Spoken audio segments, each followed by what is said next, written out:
Hey, hey, thank you for coming by, Tori Magoo 44. Today is the 13th of March, so it's 03/2013. Pretty cool.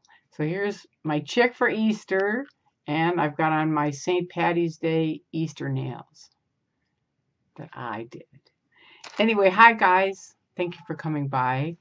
This is a talk. Actually, a lot of you know this, so it may be a rerun, but I might come in with something new. I don't know.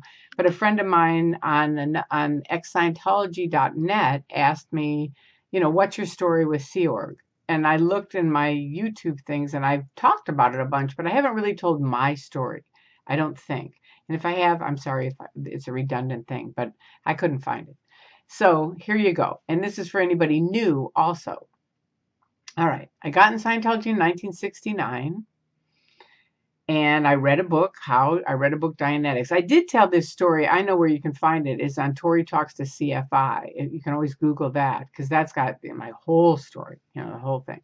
But this is basically just the Sea Org kind of thing. So I get in 69. I hitchhiked from Chicago to Asho in 1969. I was a hippie.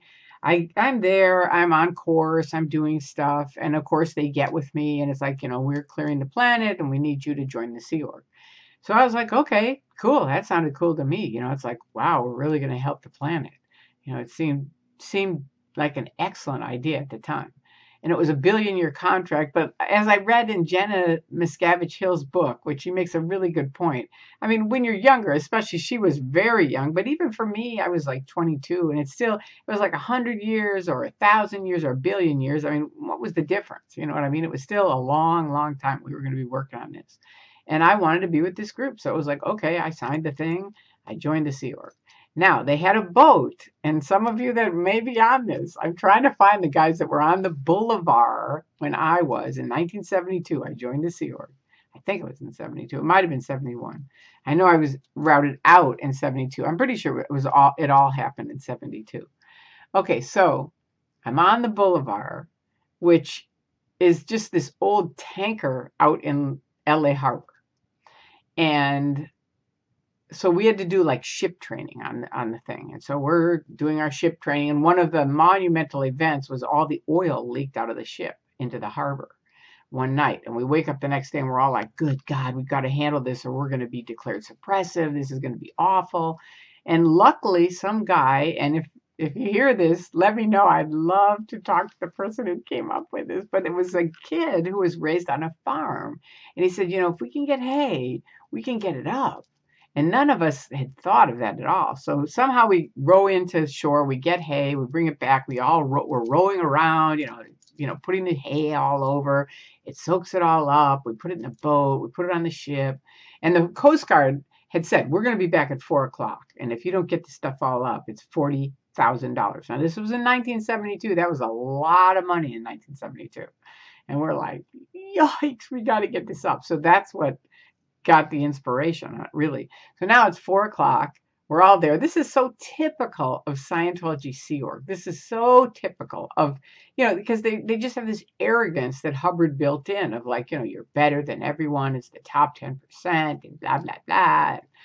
So we did. I mean, you got to say, we soaked it all up. We get it on the ship. They come driving over there. Sure, they're going to get the $40,000. And they drive all the way around the ship. And you can tell they're just stunned. Like, where's the oil? And we're like, we're Scientologists. We made it go right. Which, of course, is the wrong thing that you could ever say. But that's why they have such bad PR. Because they do shit like that. And people are like, fuck you. Even if you did get the oil up, you're a bunch of creeps. So anyway, that started it. I have epilepsy. I take medicine for epilepsy. And I ran out of my medication. I never even thinking that Scientology would have a problem with that.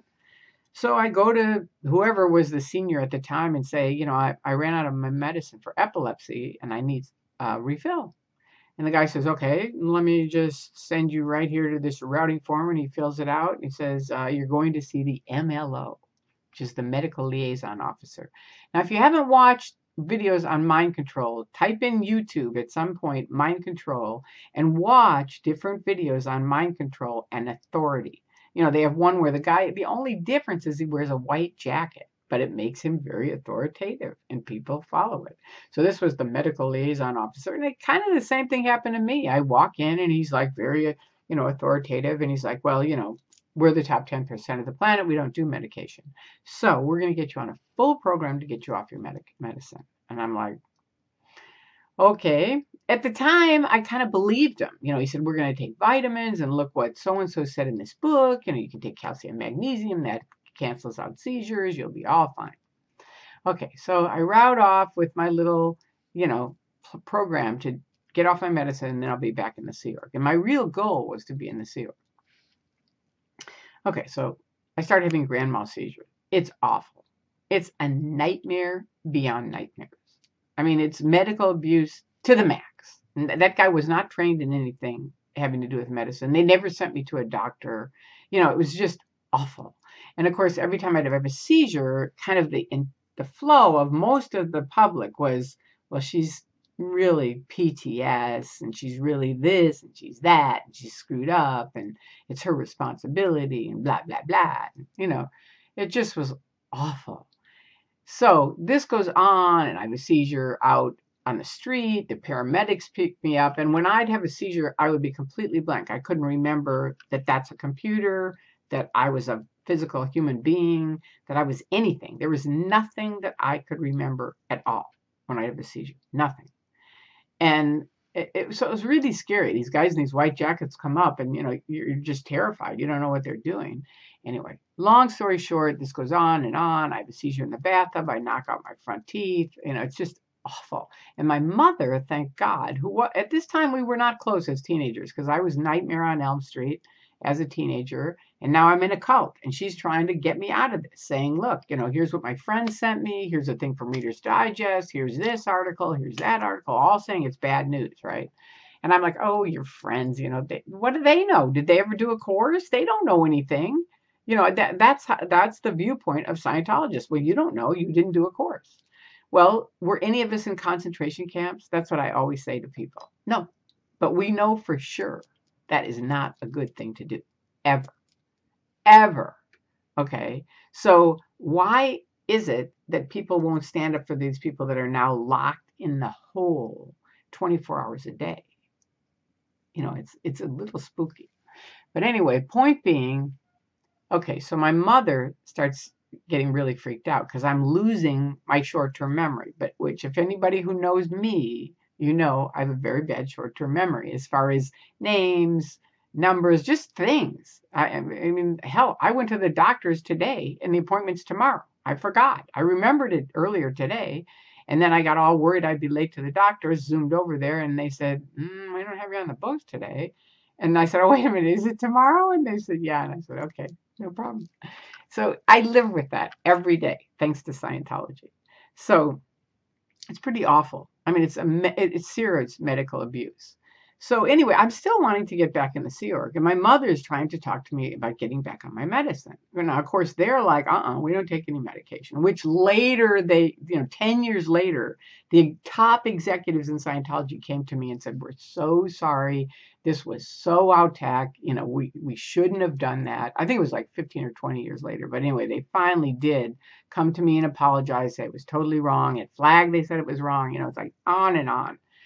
But point being, it happened.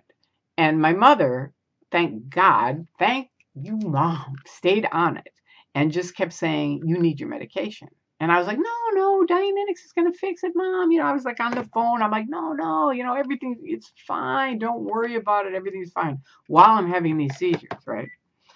So finally, I go out on a date. She calls me one day. I said, I'm going on a date tonight. She says, great. I'll talk to you tomorrow. She calls me the next day. She goes, how was your date?